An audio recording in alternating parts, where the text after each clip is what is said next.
But he said one of the concerns is that breaks the Grove tradition. no, it's not that it breaks the tradition, it's that it puts a public spotlight on the Grove. And that there is the appearance there of this secret gathering over 3 weeks of all the power in the country, and what the hell are they up to, for one thing. Yeah. The other thing, the drinking and debauchery business is there. They've got a lot of prostitutes in the area apparently that they bring in, and they're afraid that's going to be, apparently there's a huge encampment at the lumber mill or something. I don't know. Monterey. But All the horrors. they've got It isn't that bad. It's really talk more than anything else. But I'm sure it is. It's part of it. It's part of every Grove tradition. And And some of the underdog do down there and screw around. but it's they're afraid that by putting the spotlight on, Let me say this. also that the location of the Grove will be so pinpointed publicly. Let me say this. I frankly don't think myself, and I just don't think that we should have probably gone through this earlier. And I think we can gracefully get out of it. What the hell? So I don't come.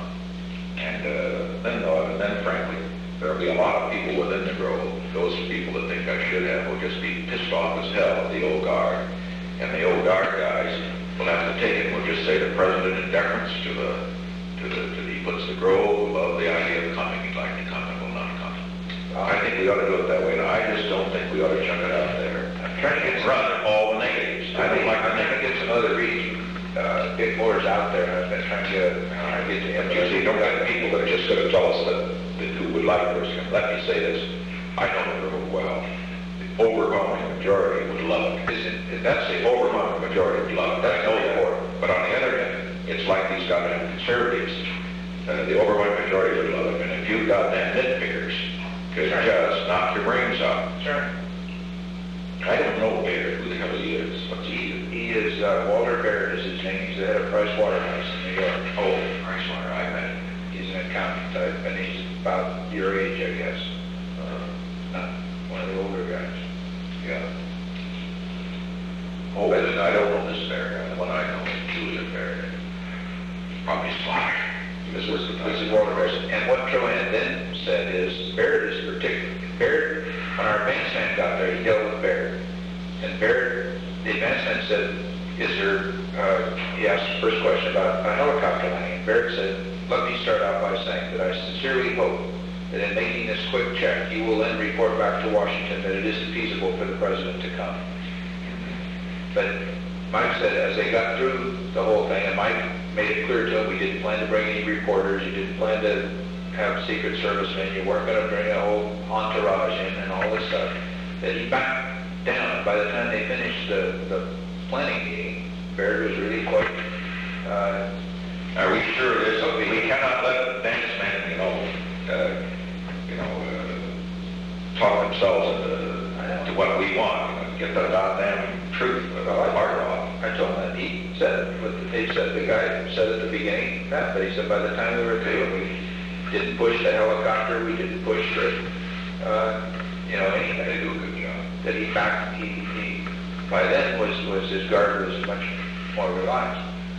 But Trohan says that Baird sent you a very tough letter earlier in the year saying, please do not come to the Grove. But Trohan intercepted the letter. Oh, I didn't get it. Baird apparently consulted with Trohan, and Trohan said, you can't write a letter like that to the President of the United States and to a fellow Bohemian.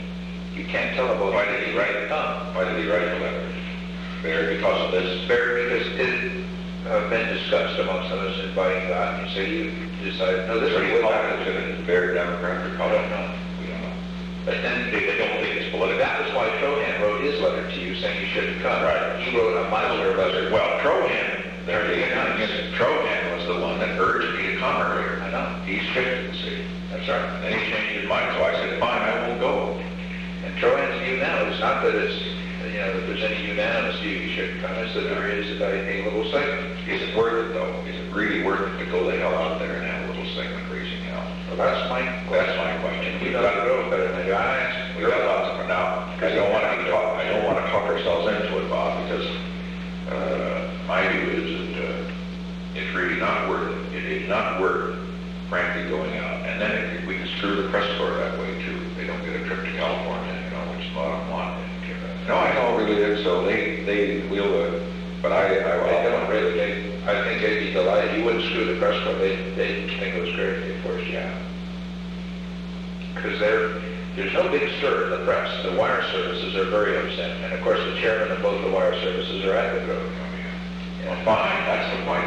What about the gridiron analogy? They don't buy that? No. Why? And, well, they don't buy it just because that's reporter. It's a different place, and also that most of the press is in a gridiron too. No. And they filed a formal protest on the gridiron last year. The neighbors did. No, the working press. Because there's only 50 members of the gridiron. People that aren't members Well, they've got against it. We're sure smart enough to do that son of a bitch this year, though, don't you agree? Getting out of the gridiron and White House correspondence, boy, that's the smartest thing we're going to do, believe me. But, Well, Bob, I'll tell you,